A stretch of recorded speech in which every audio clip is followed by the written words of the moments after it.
Gloire à Dieu. Que Dieu vous bénisse au nom puissant et inégalable de notre merveilleux Seigneur et Sauveur Jésus-Christ. Père, c'est une grâce, c'est un privilège de se tenir encore debout en ce jour pour parler de ta parole, pour invoquer ton nom. Seigneur, Papa, c'est un privilège pour nous d'être encore en vie ce matin. Et nous te disons merci. Merci pour ce moment de partage. Merci pour ta parole.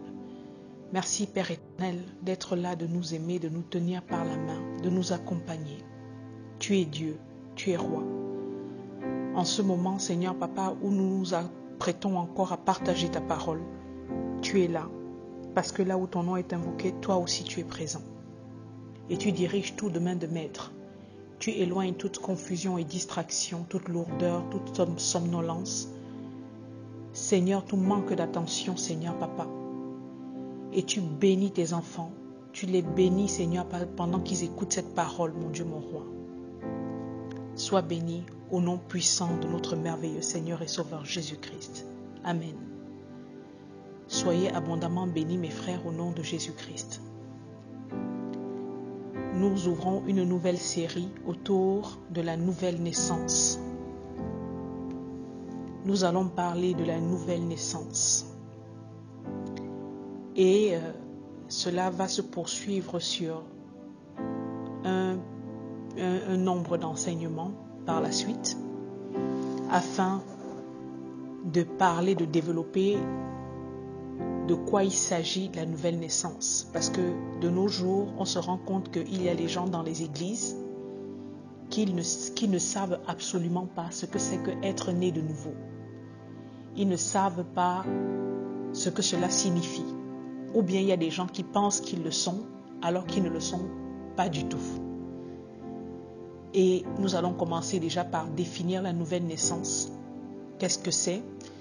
Et c'est une question, la nouvelle naissance, c'est un thème, je pense que beaucoup de théologiens, beaucoup de pasteurs, beaucoup de personnes auraient sûrement des réponses à ça. Et je pense que une personne qui a vraiment expérimenté ce qu'est la nouvelle naissance, qui l'a vraiment expérimenté de manière authentique, de manière véritable, pourra donner sa réponse personnelle à cette question de savoir c'est quoi la nouvelle naissance.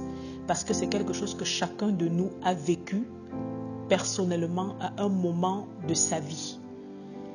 Et moi, en tant que personne qui a vécu la nouvelle naissance de manière personnelle, je vais tenter de donner une réponse du plus profond de mon cœur. Cet enseignement, cette première introduction, c'est vraiment l'expression de mon profond ressenti, de mon expérience personnelle que je partage avec vous, tout en enseignant, tout en donnant des versets par la suite pour essayer de détailler ce que je dis.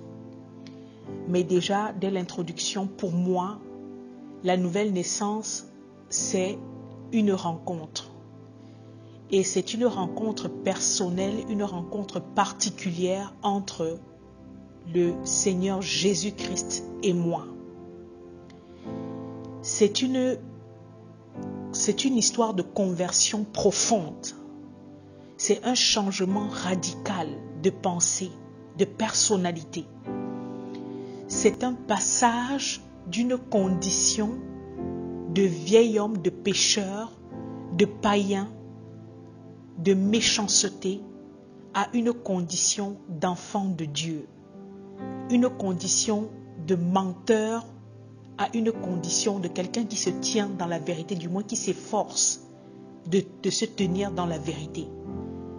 Donc on peut dire un passage du royaume des ténèbres qui représente le monde pour le royaume de Dieu qui est la vérité, la lumière. La nouvelle naissance pour moi, c'était le fait de réaliser un amour authentique.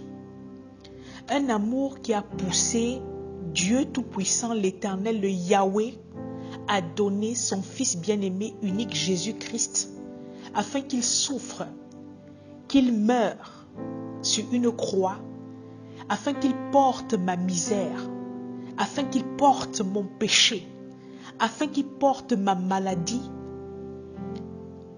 afin de m'offrir une espérance dans ce monde de ténèbres alors que assurément j'étais perdu, égaré, totalement livré à moi-même.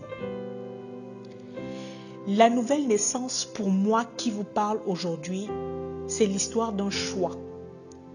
Le choix d'aller vers Dieu, le choix d'aimer Dieu et par conséquent de suivre sa voie, de suivre ses commandements, ses préceptes, de renoncer à ce que le monde pouvait me proposer, de renoncer aux désirs malsains de ma chair, parce que le livre de Galates 5, verset 17, nous dit bien que la chair a des désirs contraires à ceux de l'esprit, et l'esprit en a de contraires à ceux de la chair, car les deux sont opposés entre eux, afin que nous ne fassions point ce que nous voulons.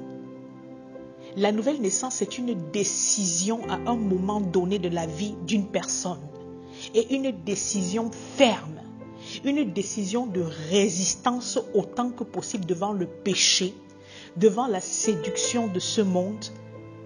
C'est une décision de se tourner vers Dieu et d'accepter de marcher avec Dieu, d'accepter de vivre dans la droiture, d'accepter de vivre dans la justice, dans la vérité. C'est une décision d'accepter de marcher à contre-courant de ce monde rempli de perversion. Parce que quand nous acceptons de marcher de manière authentique, on fait face à des préjugés. Parce qu'on sort du lot. On devient des personnes bizarres. On devient l'objet de railleries, de moqueries. Et des fois, ça peut être des personnes, des membres de nos familles. Ça peut être des collègues de service. Ça peut être des amis qui commencent à s'éloigner. Ils ne restent pas à côté de nous. Parce qu'ils sentent qu'il y a quelque chose de différent. Et je dis gloire à Dieu parce que la lumière et les ténèbres ne cohabitent pas ensemble. Et je ne pourrais pas introduire cette petite série autour de la nouvelle naissance sans parler de mon témoignage personnel. C'est à l'âge de 10 ans. 10 ans que ma mère m'a conduit, premièrement avec ma sœur aînée, à l'église et où nous sommes nés de nouveau. On a été baptisés dans le Saint-Esprit. Nous étions des enfants et ensuite c'était mes frères, mes 2 frères. Mais je peux vous assurer que à 10 ans, oui, j'étais née de nouveau. J'allais à l'église, je suivais tout ce qu'on disait là-bas. Je comprenais certaines choses parce que je comprends le français. J'écoutais ce qu'on me disait. Mais je vivais une vie, pas parce que j'avais crainte de Dieu, mais parce que je m'efforçais de ne pas décevoir ma mère, de ne pas décevoir mon père. Il y avait une crainte déjà de mes parents avant celle de mon père ou de ma mère. Je vivais la vie que mes parents voulaient que je vive. Il ne faut pas faire ci, il ne faut pas faire ça, parce que ce n'est pas bien de faire ci, parce que ce n'est pas... En tant qu'enfant, je pouvais même faire certaines choses derrière que mes parents ne pouvaient pas savoir. Parce que j'avais peur que mes parents apprennent, qu'ils sachent que voilà, je fais telle chose ou bien je peux penser telle chose ou quoi. Je m'efforçais d'avoir une image, alors que j'avais un caractère bien trempé. J'avais des envies, comme toutes les adolescentes. J'avais des convoitises, comme toute personne, voilà. Mais que vraiment, je ne pouvais pas exprimer parce que j'avais la crainte de mes parents. Et après le décès de mon père, suivi après quelques années du décès de ma mère, c'est à l'âge de 25 ans. 25 ans. Je vous dis, de 10 ans à 25 ans, que je peux affirmer que je suis vraiment devenue enfant de Dieu. Parce que quand on est petit, on fait ce que nos parents nous demandent de faire. Au bout d'un moment donné de nos vies, on arrête de faire ce que les parents demandent de faire parce qu'on devient adulte, on prend les décisions et on fait ce qu'on a envie. Mais gloire à Dieu pour des personnes comme moi, qu'à un moment donné, après avoir voulu faire ce que tu... Ou alors après avoir fait ce que tu voulais faire, tu t'arrêtes au bout d'un moment donné et tu tournes tes regards vers Dieu et tu commences à faire ce que Dieu veut que tu fasses. Et tu ne sors plus de cette vie-là. Tu ne sors plus de cette décision. C'est après le décès de ma mère que véritablement j'ai vraiment compris ce qu'on me racontait quand j'allais à l'église. Ce que ma mère s'évertuait à me dire quand j'étais plus jeune. C'est là que j'ai compris qu'est-ce que c'était. Et je vous assure que je suis rentrée à l'église et j'ai tellement pleuré ce jour-là parce que après le décès de ma mère, j'ai dit c'est bon, je ne crois plus. Toute ma vie, je n'ai pas fréquenté les boîtes. Je n'ai pas fréquenté qui sait quel genre de vie avec des garçons à gauche, à droite.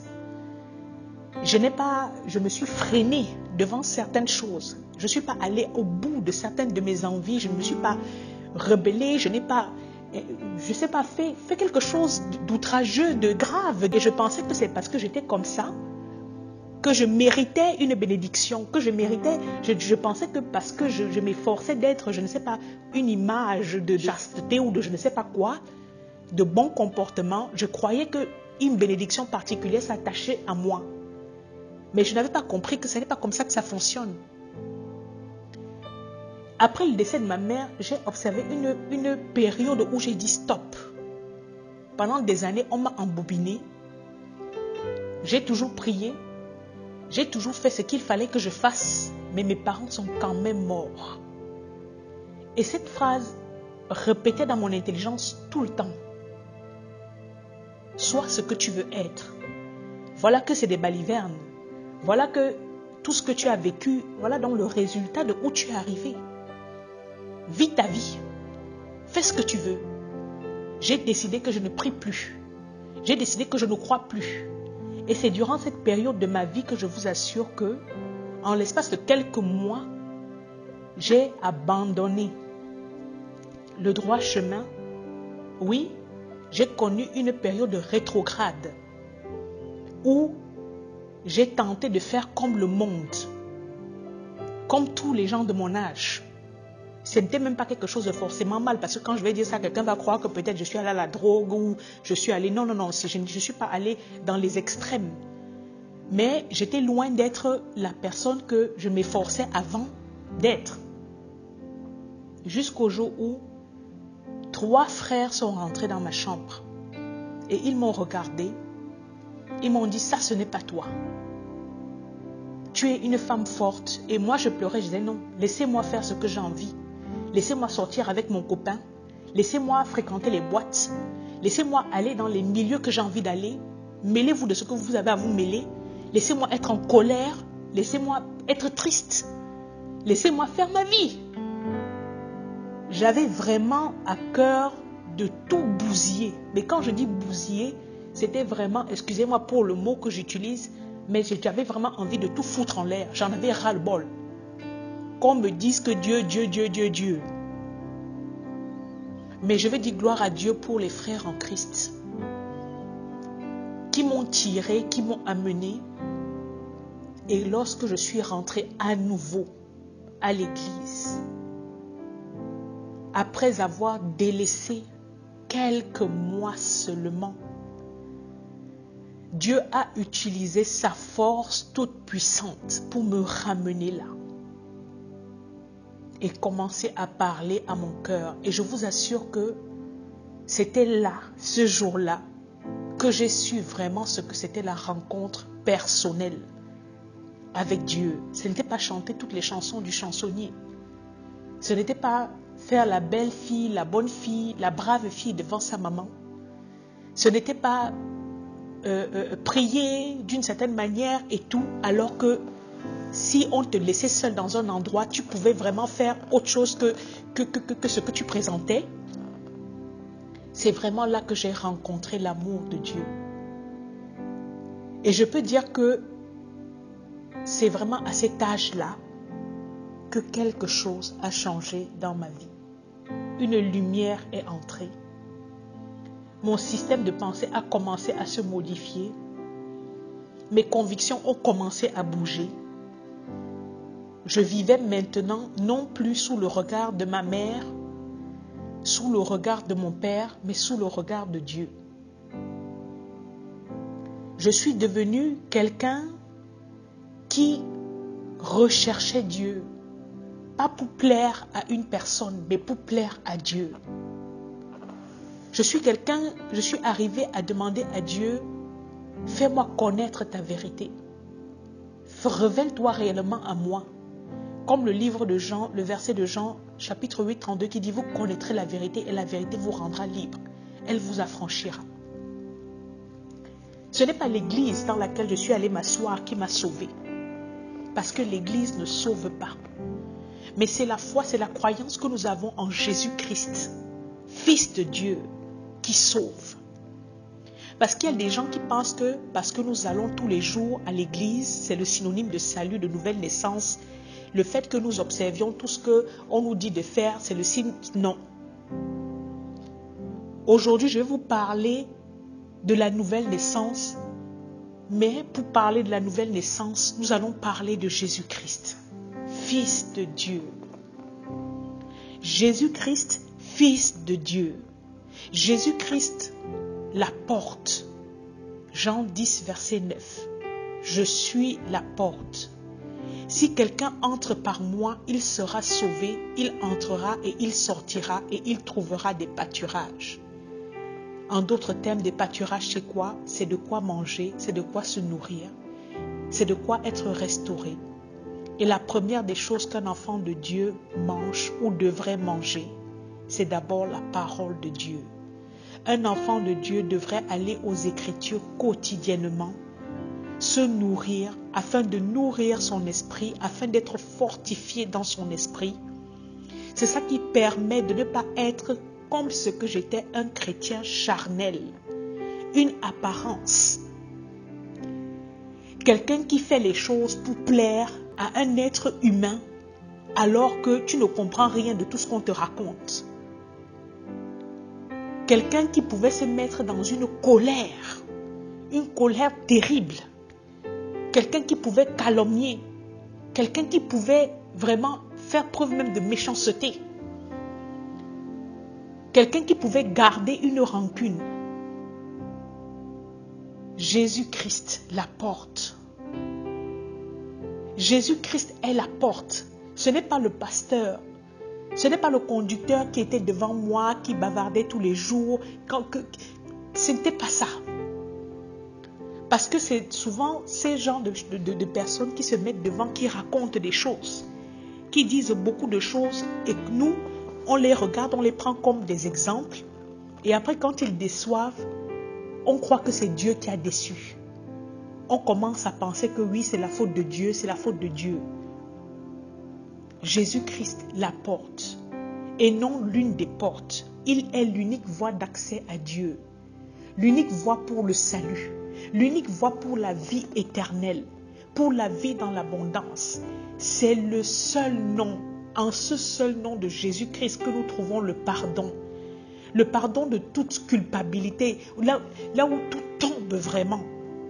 C'est en lui seul, parce qu'il a dit en Jean 14, verset 6, « Je suis le chemin, je suis la vérité et la vie. Nul ne vient au Père que par moi. » La nouvelle naissance, le jour que j'ai expérimenté la nouvelle naissance, c'est le jour où j'ai vraiment emboîté ce chemin. C'est le jour où j'ai vraiment laissé que dans mon cœur, cette porte s'ouvre, que je suis vraiment rentrée.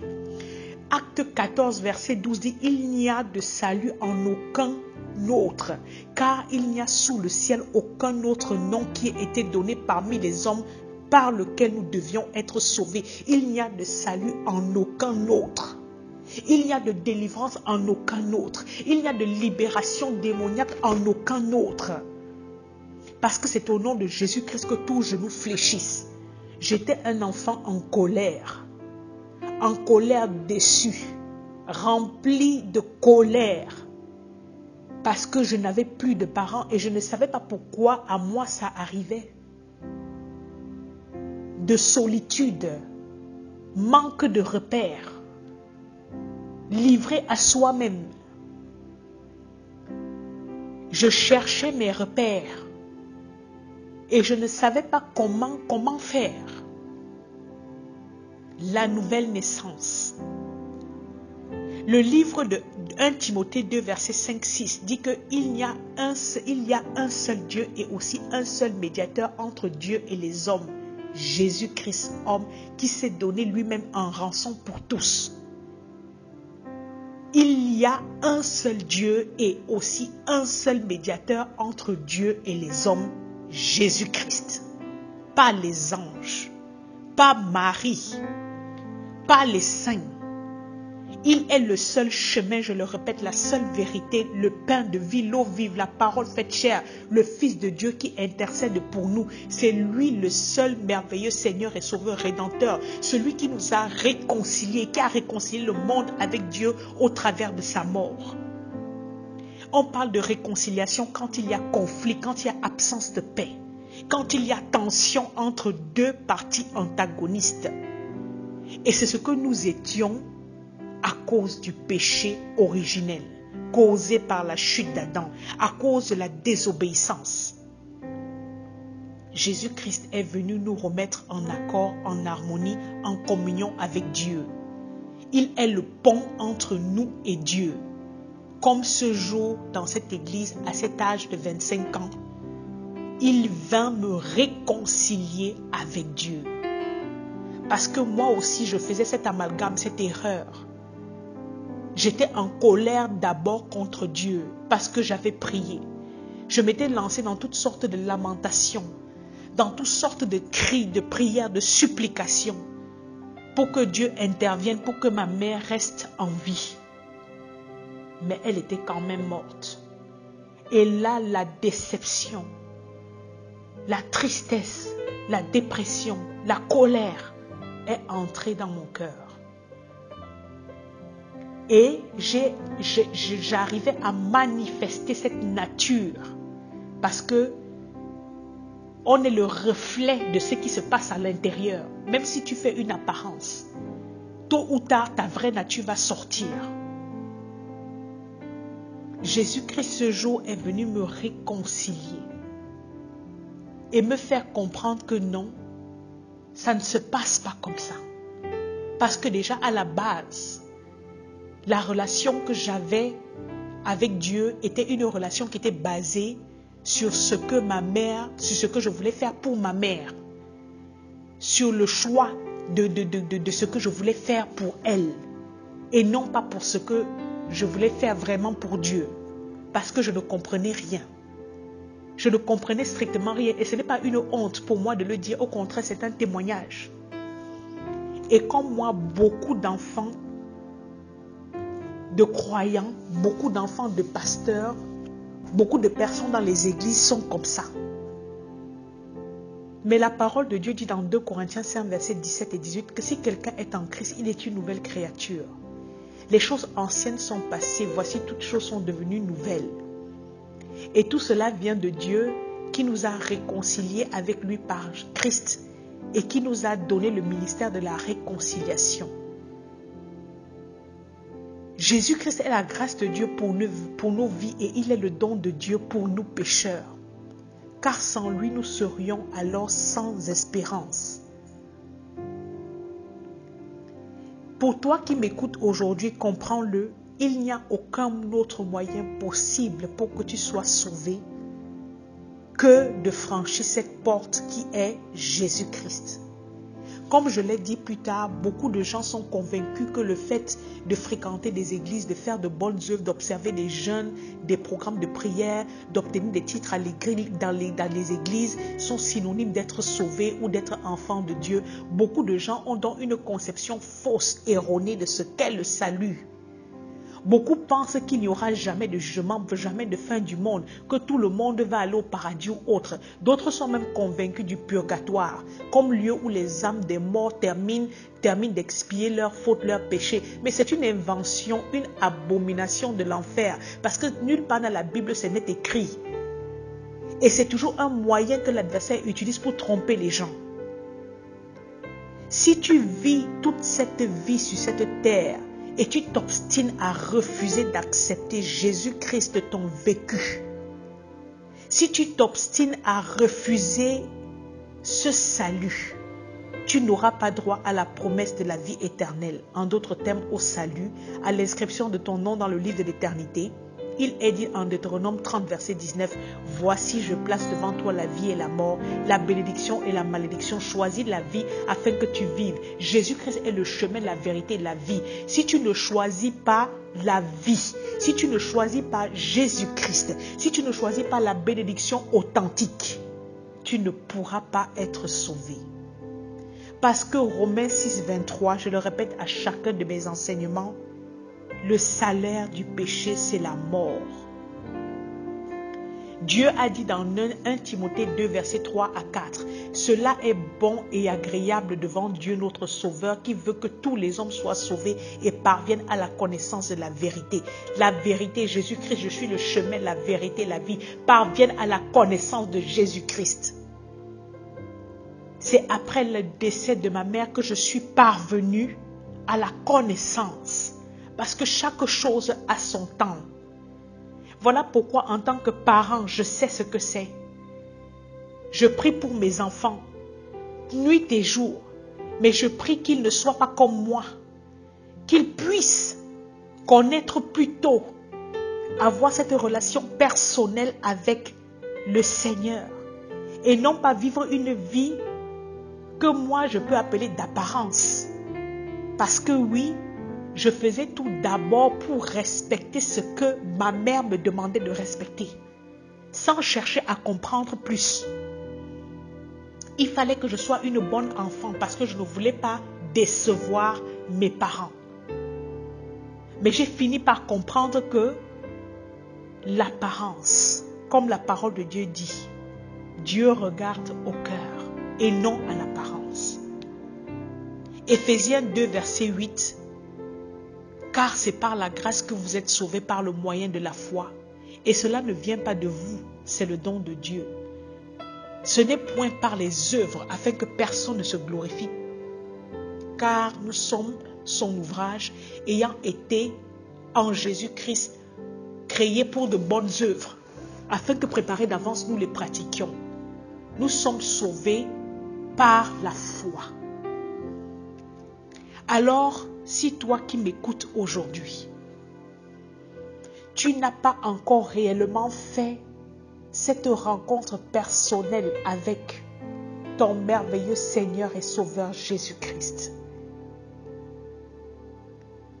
confesse, comme il est dit dans Romains 10, verset 9, confesse de ta bouche Jésus-Christ comme Seigneur et Sauveur de ta vie, en croyant de tout ton cœur que Dieu l'a ressuscité des morts, acceptant ce sacrifice sur la croix qu'il a fait pour toi,